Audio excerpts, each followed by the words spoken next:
नमस्कार, जय हिंद साथियों। स्वागत है आपका अपने क्लास NSP अकेडमी में।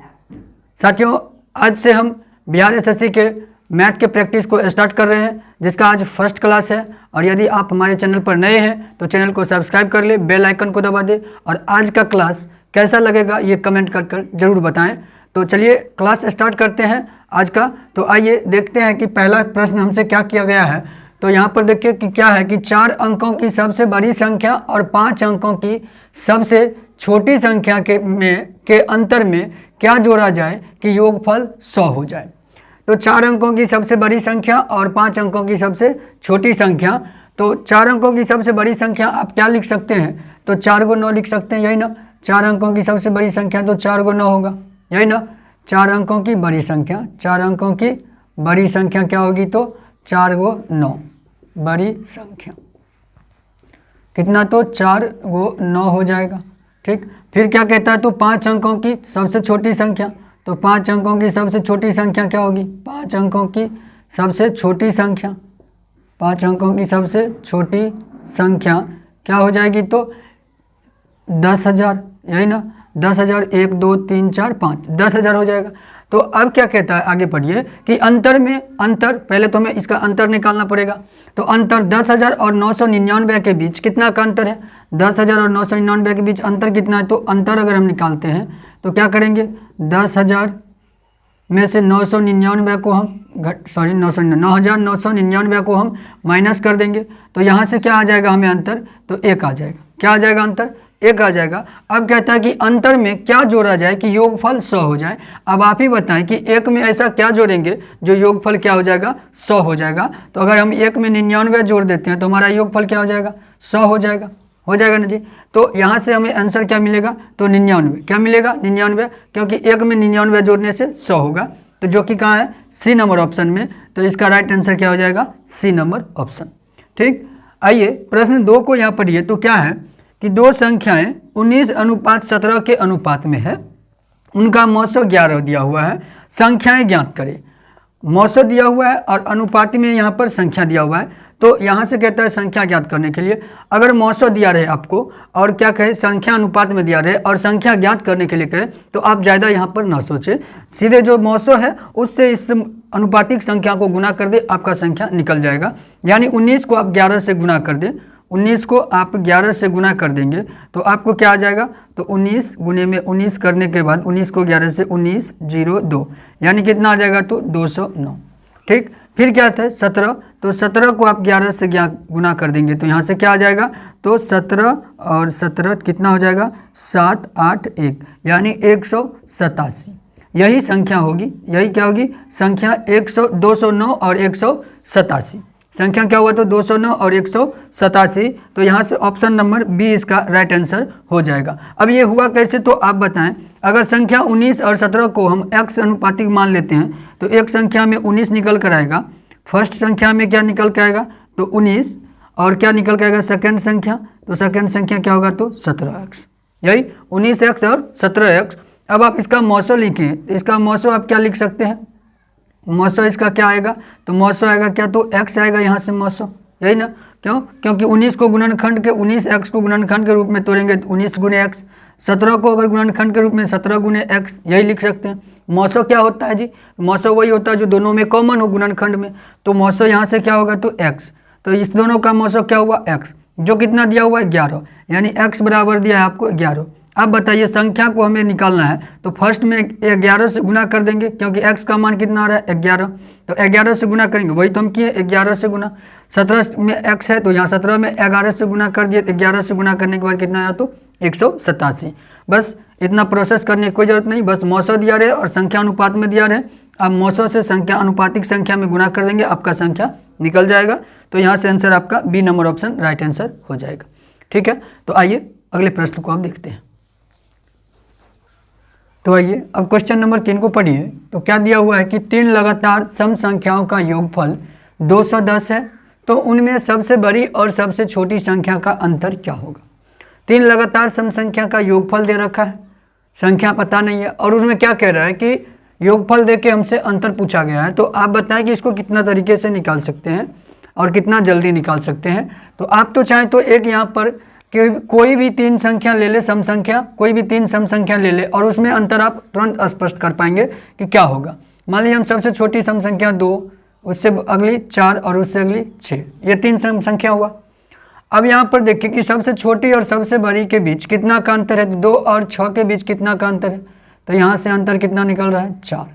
अब कोई भी तीन सम संख्या लगातार लीजिए, कोई भी आप ले लीजिए, मान लीजिए हम यहाँ पर लेते हैं 12, अगला क्या हो जाएगा 14, उससे अगला क्या होगा तो 16। अब यहाँ देखिए सबसे छोटी 12 और सबसे बड़ी 16, तो अंतर क्या आ रहा है, तो यहाँ से भी 4 आ रहा है। ठीक है, तो इस तरह से कोई भी अगर तीन लगातार सम संख्या है तो हम देख रहे हैं कि अंतर 4 आ रहा है, तो यहाँ से हम डायरेक्ट आंसर लगा सकते हैं क्या, तो सी नंबर ऑप्शन को हम यहाँ से आंसर चूज कर सकते हैं कि इसका right answer C number option हो। अब इसको प्रोसेस पर आप बनाएंगे तो तीन लगातार सम संख्या अगर लेते हैं, मान लीजिए एक संख्या हम अगर x मानते हैं तो उससे अगली संख्या क्या होगी, सम संख्या, तो उससे अगली सम संख्या क्या होगी, तो x प्लस में 2 होगा।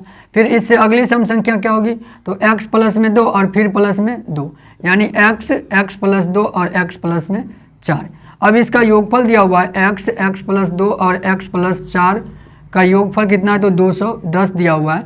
यहाँ से आप x 3x हो गया और प्लस में 4 2 6 बराबर में 210। यहाँ से 3x बराबर आप कितना निकाले, 204। यहाँ से आप अगर x निकालते हैं तो 204 बटे में 3, तो यहाँ से विभाजित करने के बाद 3 छक्के में 18 और 3 आठे में 24, 68 आएगा x का मान। अगर x आ गया 68 तो एक संख्या 68, उससे अगली क्या हो जाएगी, तो 68 2 70 और इससे अगली संख्या तो 68 और यहाँ पर 4, तो इसमें 2 जोड़ दें तो 72। अब देखिए आपका संख्या यहाँ पर क्या है, तीन लगातार सम संख्या, तो 68 70 72। अब यहाँ से देखिए तो 68 और 72 के बीच कितने का अंतर है, तो यहाँ भी हम देख रहे हैं कि 4 का ही अंतर आ रहा है। तो इतना हमें बनाने की वहाँ पर ज़रूरत नहीं है, हम थोड़ा लॉजिकली सोच के भी आंसर इसका दे सकते थे। तो यहाँ से आंसर क्या हो गया, सी नंबर ऑप्शन 4। आइए 4 नंबर क्वेश्चन को पढ़िए। तो क्या है कि 18 आदमी किसी काम को 20 दिनों में समाप्त कर लेते हैं, अगर उसी काम को 6 आदमी द्वारा कराना हो तो कितने दिन लगेंगे। ये सवाल देखिए आप, क्या है 18 आदमी 20 दिन में समाप्त करते हैं। तो चलिए हम अपने जो काम करवाते हैं, मकान बनवाएं चाहे कोई भी काम करवाएं, तो वहाँ पर अगर हमें 18 आदमी अगर हमारे यहाँ 20 दिन कार्य करेगा तो कुल कितना दिहाड़ी देना पड़ेगा, हमको कितना दिहाड़ी देना पड़ेगा, तो हम जोड़ लेंगे 18 आदमी 20 दिन काम किया, यानी 18 20 से 360 दिहाड़ी देना पड़ेगा, तो 360 दिहाड़ी देना पड़ेगा। और अगर उसी काम को 6 आदमी करता तो कितने दिन तक करता, कितना दिहाड़ी बनता। तो आइए देखते हैं। तो 18 आदमी 20 दिन में, तो 18 आदमी 20 दिन में करता है, तो 18 गुने 20 टोटल दिहाड़ी तो ये हुआ, टोटल काम ये हुआ। अब इसमें 6 आदमी इसी काम को करेगा, तो क्या हम इसको 6 से भाग नहीं कर सकते, 6 से भाग कर देंगे, तो 6 दिए में 18, यानी यहाँ से 20 दिए में कितना आया, तो 60, 20 दिए में 60, यानी 6 आदमी अगर काम को करेगा उसी काम को तो 60 दिन लगेंगे। कितने दिन लगेंगे, 60 दिन लगेंगे। तो यहाँ से ए नंबर ऑप्शन इसका राइट आंसर हो जाएगा। आप एक तरीका और अपनाते होंगे क्या, तो यहाँ पर लिखते होंगे m गुने डी बट्टे में आप लिखते होंगे w वर्क, फिर क्या लिखते हैं m1 और d1 लिखते हैं, फिर यहाँ पर m2 गुने d2 और बट्टे में w लिखते हैं, वर्क लिखते हैं, क्योंकि वर्क तो एक ही है। तो m1 कितना है यहाँ पर 18 और d1 डे कितना है तो 20, w तो कोई कार्य है तो मान लेते हैं कोई एक कार्य है, ठीक। यहाँ पर m2 दिया हुआ है क्या, मैन दिया हुआ है 6, ठीक, और d2 नहीं दिया हुआ है तो d2, और w का क्या हो जाएगा, तो w तो काम तो एक ही है तो 1। अब यहाँ से देखिए अगर d2 निकालना हो तो क्या ये 6 इधर गुना में इधर जाने के बाद बट्टा, तो 18 गुने 20 और फिर ये 6 आ गया यहाँ पर, तो फिर ये इधर क्या बच गया d2 बच जाएगा। तो यहाँ से भी वही आ रहा है, 6 तिये में 18 और 20 तिये में 60।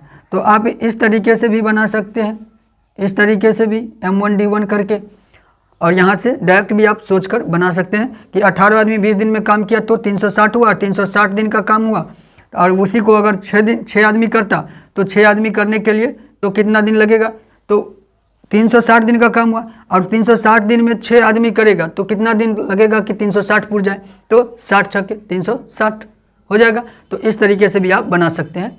चलिए अब हम अगले प्रश्न को देखते हैं।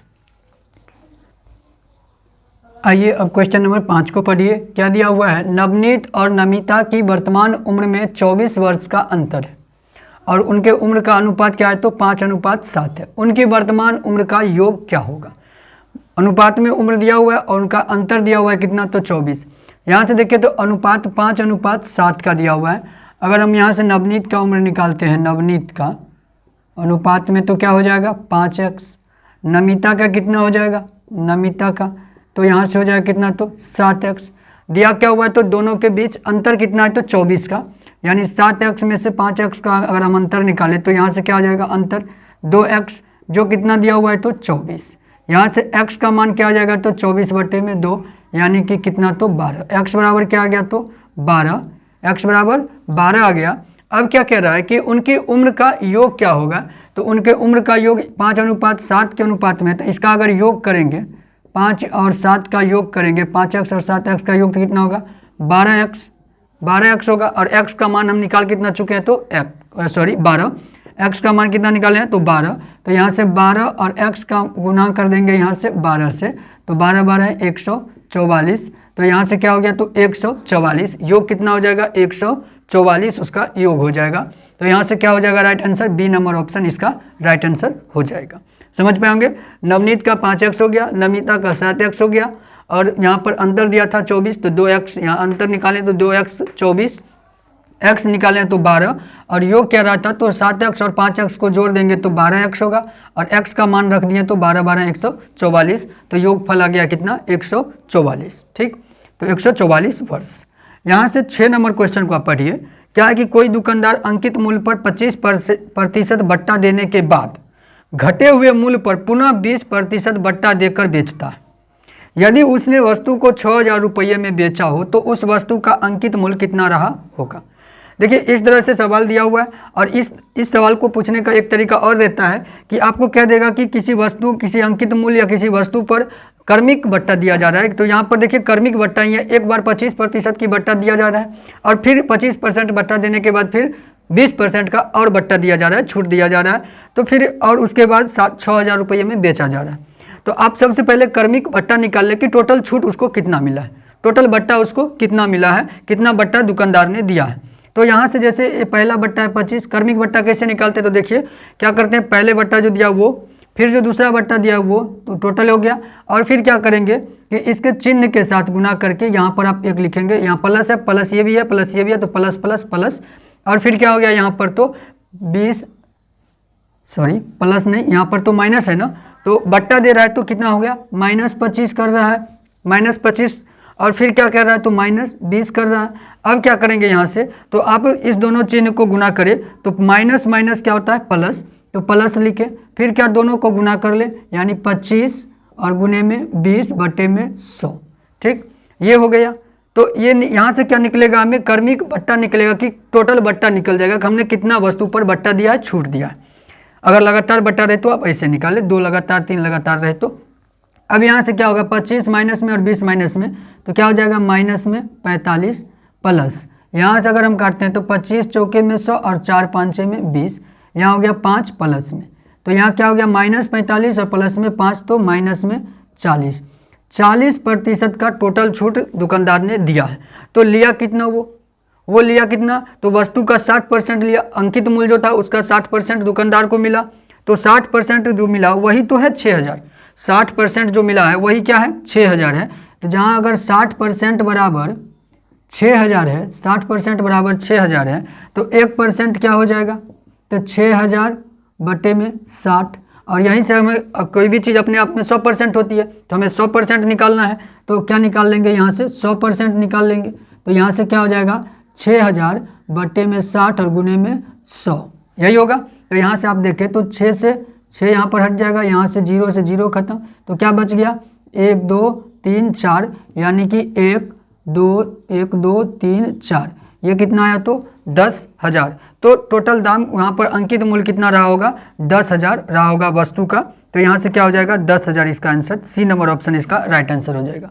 एक तरीका तो ये है, वो इजी वे से बना सकते हैं, इसको आप समझ गए होंगे। तो चलिए इसका हम एक और तरीका बताते हैं कि आप इसको किस तरीके से और बना सकते हैं। तो आइए इसको हम मिटा दें। चलिए हम इसको मिटाते हैं। आप देख लीजिए एक बार कि क्या किए हैं, तो 25% का बट्टा दिया तो -25, फिर क्या किया है तो 20% का बट्टा दिया तो -20, फिर माइनस माइनस प्लस का हो गया यहाँ पर, और 25 गुने 20 बटे में 100।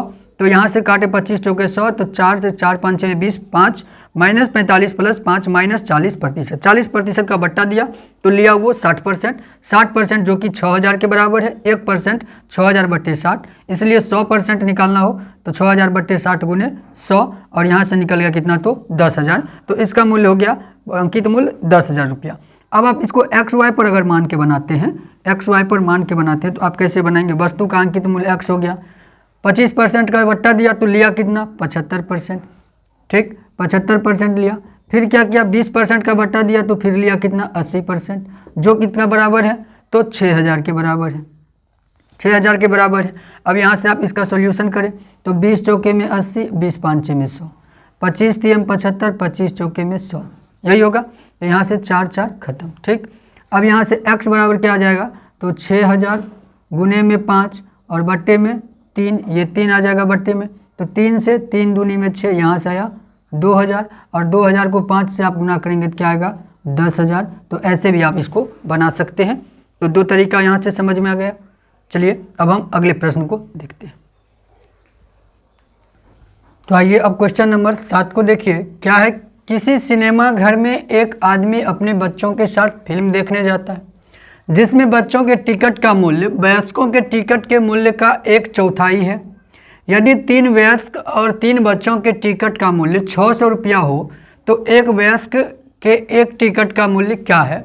तो इसको कैसे निकालें? तो देखिए यहाँ पर एक रिलेशन दिया हुआ है, क्या कि बच्चे और वयस्क के बीच के टिकट का मूल्य का क्या दिया हुआ है यहाँ पर। तो अगर हम वयस्क का मान लेते हैं, एक वयस्क के टिकट का मूल्य, एक वयस्क के लिए हम मान लेते हैं x रुपया, ठीक है। तो यहाँ पर एक बच्चे के लिए क्या निकल जाएगा, एक बच्चा के लिए 1/4 है, यानी कि x/4 है, x/4 है। एक वयस्क के टिकट का मूल्य x रुपया है, तो एक बच्चे का टिकट का मूल्य क्या होगा, x/4 रुपया। अब कहा क्या गया है कि 3 बच्चे और 3 वयस्क के टोटल अगर टिकट का मूल्य जोड़ा जाए तो 600 रुपया है। तो यहाँ से हम क्या निकालेंगे, 3x और प्लस में क्या, तो इसका भी 3 गुना, तो 3x/4 बराबर कितना दिया हुआ है, 600 रुपया। यही दिया हुआ है कि 3 वयस्क यानी 3x और यहाँ पर 3 बच्चा तो 3x/4 बराबर में 600 रुपया। यहाँ से आप इसका LCM करेंगे तो 4 और 4 तिये में 12x + 3x बराबर में 600। तो यहाँ से क्या आया, 15x/4 बराबर 600। ठीक है, अब यहाँ से काटेंगे तो 15 चौके में 60, 15 चौके में 60, तो यहाँ से आया कितना, 40।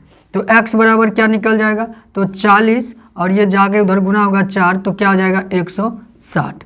तो x बराबर कितना है, 160। तो क्या है, x क्या है, तो एक वयस्क के टिकट का मूल्य, एक वयस्क के टिकट का मूल्य कितना हुआ, तो 160 रुपया हुआ। ठीक है, तो यहाँ से आंसर क्या हो जाएगा, तो सी नंबर ऑप्शन इसका राइट आंसर हो जाएगा। एक वयस्क के लिए हमने x रुपया माना, एक बच्चे के लिए x/4 रुपया हो गया। अब कहता है 3 वयस्क को तो 3x हो गया, यहाँ पर 3 बच्चा तो 3x/4 बराबर में 600 रुपया दिया हुआ था। 4 तियम 12 + 3 15x/4 बराबर 600। 15 से इधर कट गया तो 40 बार में, और 40 को इस 4 से गुना करने के बाद 160 जो x निकला है, और x को हमने क्या माना था, तो एक वयस्क के टिकट का मूल्य माना था। तो एक वयस्क के टिकट का मूल्य x रुपया था, तो x बराबर 160 रुपया। सी नंबर ऑप्शन इसका राइट आंसर। आइए अगला प्रश्न देखिए, 8 नंबर। क्या है कि 2000 रुपये के लाभ की राशि को राम, रंजीत एवं संतोष के बीच क्रमशः 2:3:5 के अनुपात में बांटा गया हो, तो संतोष को रंजीत से कितना अधिक लाभ मिला। यहाँ पर टोटल लाभ दिया हुआ कितना, 2000 रुपया, और अनुपात में कितना है, तो 2:3:5। तो हम अगर अनुपात से निकालें तो यहाँ पर क्या हो जाएगा, टोटल अनुपात क्या हो जाएगा, तो 5 3 8 2 10, यानी कि 10 अनुपात बराबर क्या हो गया, 10 अनुपात बराबर दिया हुआ है 2000। 10 अनुपात बराबर 2000 दिया हुआ है, तो एक अनुपात क्या हो जाएगा, एक अनुपात क्या हो जाएगा, तो एक अनुपात हो जाएगा 10 से इसमें भाग कर देंगे तो कितना हो जाएगा, 200। एक अनुपात कितना हो जाएगा, 200। अब क्या कह रहा है, आगे पढ़िए। तो क्या कह रहा है यहाँ से कि संतोष को रंजीत से अधिक कितना मिला। तो संतोष कहाँ है, संतोष के लिए 5 अनुपात है और रंजीत के लिए 3 अनुपात।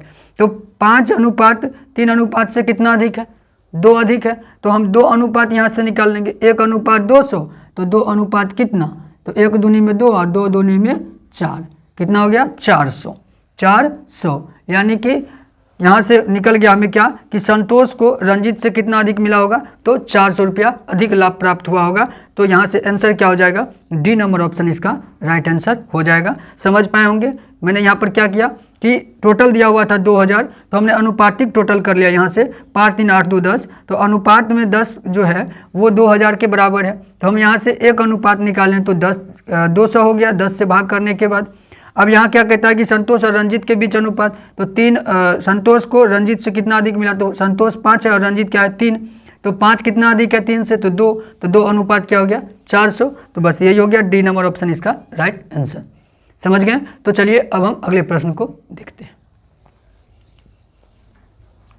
तो आइए अब प्रश्न नंबर 9 को देखिए क्या है। सुनीता ने 8000 रुपया रीता से उधार लिया, जिस पर साधारण ब्याज की दर से 4 वर्षों के बाद 10,000 रुपये लौटाई, तो ब्याज की दर क्या है, ब्याज की दर क्या है। तो यहाँ देखिए 8000 रुपया लौटाया कितना 10,000, तो 10,000 जो लौटाया ये तो ब्याज समेत लौटाया, यानी ये मिश्रधन हो गया और ये क्या हो गया मूलधन, और वर्ष दिया है 4 और दर हमसे पूछा गया। ठीक है, तो साधारण ब्याज है यहाँ से, तो साधारण ब्याज में अगर मूलधन है 8000, मूलधन कितना दिया हुआ है, मूलधन 8,000 रुपया हो गया मूलधन। मिश्रधन कितना दिया हुआ है, मिश्रधन कितना है, तो मिश्रधन दिया हुआ है कितना 10,000 रुपया है मिश्रधन। अब आप यहाँ से क्या करेंगे कि ब्याज निकाल लेंगे। तो ब्याज कैसे निकलता है, तो ब्याज निकलता है कैसे, मिश्रधन माइनस मूलधन करके, मिश्रधन माइनस मूलधन करके क्या निकलता है, तो ब्याज निकलता है। तो मिश्रधन कितना है 10,000, 10,000 में से यदि आप 8,000 को माइनस कर देते हैं तो यहाँ से क्या निकल जाएगा आपका 2,000, जो कि क्या हो जाएगा ब्याज हो जाएगा। ठीक है, अब क्या कहता है साधारण ब्याज है, तो अब साधारण ब्याज पर बैठाएं। साधारण ब्याज बराबर क्या होता है, साधारण ब्याज का फॉर्मूला याद कीजिए, तो क्या होता है मूलधन गुने समय गुने दर और बट्टे में 100, यही होता है मूलधन गुने समय गुने दर बट्टे में 100। और यहाँ से साधारण ब्याज आपका कितना निकला हुआ है 2,000 है, और मूलधन कितना है तो 8,000 है, मूलधन 8,000 है। समय कितना दिया हुआ है, तो समय 4 वर्ष दिया हुआ है। दर नहीं पता है तो दर को रहने देते हैं और बट्टे में 100 कर लेते हैं। ठीक है, यहाँ से देखिए 1 0 1 2 0 1 0 2 0 खत्म हो गया। अब यहाँ से आप क्या कीजिएगा 2,000, और ये जो गुना में इधर है इधर आएगा तो बट्टा में हो जाएगा, यानी 80, और गुने में यहाँ पर 4 हो जाएगा, इधर बच क्या जाएगा तो दर बच जाएगा। अब आप यहाँ से हल करेंगे तो 0 से 0 खत्म हो जाएगा। 4 से इसको अगर हल करते हैं तो 4 से यहाँ पर 25, 5 चौके में 20, 5 चौके में 20, और यहाँ से क्या हो गया तो 5 चौका में 20, और कट गया तो 0 बचा, तो 0 क्या आया, तो यहाँ से 50/8 बराबर दर। तो यहाँ से क्या निकाल सकते हैं, पूर्णांक में दिया हुआ है तो पूर्णांक यहाँ से नहीं निकल रहा था, पूर्णांक में निकलेगा। 50 में आप 8 से भाग करेंगे तो क्या होगा, तो 8 छक्के में 48, 48 2 50, यही होगा। 6.2/8, 6.2/8, 2 चौके में 8, यानी 6.1/4%, 6.1/4% आएगा दर। तो यहाँ से आंसर क्या हो जाएगा, ए नंबर ऑप्शन इसका राइट आंसर हो जाएगा। हमने क्या क्या मूलधन दिया था, मिश्रधन दिया था, ब्याज निकाला है कैसे, तो मिश्रधन में से मूलधन करके 2,000, साधारण ब्याज पे हमने बैठा दिया, साधारण ब्याज 2,000 है, मूलधन 8,000 है, समय 4 वर्ष है, और दर जो है नहीं पता है। तो यहाँ से 100 बट्टे में करके 0 0 खत्म किए, 8 80 और 4 को इधर लाए, हल करने के बाद 50/8 आया, और यहाँ हल करने के बाद टोटली कितना आया तो 6.1/4% दर आया। तो ए नंबर ऑप्शन इसका राइट आंसर हो गया। अब यहाँ देखिए तो 10 नंबर क्वेश्चन क्या कह रहा है, एक रेलगाड़ी सड़क के किनारे खड़े एक आदमी को 5 मिनट में पार कर जाती है। यदि रेलगाड़ी की चाल 60 किलोमीटर पर घंटा हो तो रेलगाड़ी की लंबाई कितनी होगी, लंबाई पूछा गया है। तो यहाँ से हम लंबाई कैसे निकालें रेलगाड़ी की, तो रेलगाड़ी की लंबाई अगर किसी व्यक्ति को पार कर रहा है तब तो ठीक है, और यदि प्लेटफॉर्म को पार करता है तब तो अलग बात होता है, लेकिन यहाँ पर रेलगाड़ी की लंबाई पूछी गई है तो रेलगाड़ी की लंबाई हम आसानी से निकाल सकते हैं। तो कैसे निकालेंगे, तो यहाँ पर सबसे पहले देखिए ऑप्शन दिया हुआ है मीटर में, और यहाँ किलोमीटर की बात हो रही है, तो हमें इसको मीटर में चेंज करना होगा। तो आपको ये पता होगा कि अगर किलोमीटर पर घंटा चाल दिया होता है तो मीटर पर सेकेंड में कैसे चेंज करते हैं। तो किलोमीटर पर घंटा में यदि चाल दिया हुआ है तो इसको मीटर पर सेकेंड में चेंज करने के लिए हम क्या करते हैं, तो 5/18 से हम गुना कर देते हैं, तो ये चाल क्या हो जाएगा मीटर पर सेकेंड हो जाएगा। तो अब आप यहाँ से हल करेंगे तो 6 से हल करेंगे, 6 तिये 18 और 6 दाएँ में 60, यहाँ से क्या आएगा 50/3 मीटर पर सेकंड चाल हो गया। ये चाल हो गया मीटर पर सेकंड में। अब आप यहाँ से करें तो यहाँ पर देखिए कि समय दिया हुआ है 5 मिनट, 5 मिनट दिया हुआ है। अब अगर किसी चाल से हम चाल और दूरी वाला जो एक फार्मूला है आपको वो याद होगा सूत्र क्या, तो चाल बराबर दूरी बट्टे समय, दूरी बराबर चाल बट्टे समय, चाल बराबर दूरी बट्टे समय होता है। क्या होता है, तो चाल बराबर दूरी बट्टे समय, दूरी बट्टे में समय होता है चाल बराबर। अब यहाँ से हमें कहता है रेलगाड़ी की लंबाई, यानी हमें दूरी निकालना है, तो दूरी निकालना है तो दूरी को यहाँ रहने देते हैं, तो चाल और समय का क्या हो जाएगा, गुना हो जाएगा। तो यहाँ से दूरी बराबर हम क्या लिख सकते हैं, चाल गुने में समय लिख सकते हैं जी, चाल गुने में समय। तो चाल कितना है, तो 50/3 है, और समय कितना है, तो 5 मिनट है, 5 मिनट है। लेकिन चाल किस में है, तो मीटर पर सेकंड में, मीटर पर सेकंड में। तो 5 मिनट को सेकंड में बदलेंगे तो कितना से गुना करना पड़ेगा, 60 से, तब तो ये सेकंड बन जाएगा। अब आप यहाँ से हल करेंगे तो 3 से 20 बार में कटेगा, क्या सब आया, तो 50 आया, 5 आया और 20 आया। अब आप इसको गुना करेंगे तो 50, 5 और 20 को गुना करेंगे तो 5 25 दूनी 50, 50 हो गया, और 50 पर 2 0 और, तो 2 0 और, यानी कि 5000 मीटर। कितना आया, तो 5000 मीटर आया। यही रेलगाड़ी की लंबाई हुई। क्या हुआ यहाँ से कि हमने क्या क्या मीटर पर सेकंड में पहले चाल को चेंज किया तो 50 मीटर पर सेकंड आया। चाल बराबर होता है दूरी बट्टे समय, यहाँ से कह रहा है रेलगाड़ी की लंबाई यानी दूरी हमसे मांग रहा है, तो दूरी बराबर चाल गुने समय, चाल है 50/3 मीटर पर सेकंड में, और यहाँ पर समय दिया हुआ है मिनट में, तो हम इसको भी सेकंड में बदल लिए। अगर मिनट को सेकंड में बदलते हैं तो कितना, 60 से गुना करते हैं, हमने 60 से गुना कर दिया। अब हल करने के बाद 50 गुने 5 गुने 20, जो गुना करने के बाद कितना है, तो 5000। तो यही हो गया यहाँ से कहाँ हो गया, तो बी नंबर ऑप्शन इसका राइट आंसर हो गया, 5000 मीटर। ठीक, तो साथियों आज के लिए इतना ही। तो क्लास कैसा लगा कमेंट कर जरूर बताएं, और चैनल पर नए हैं तो चैनल को सब्सक्राइब कर ले, बेल आइकन को दबा दे।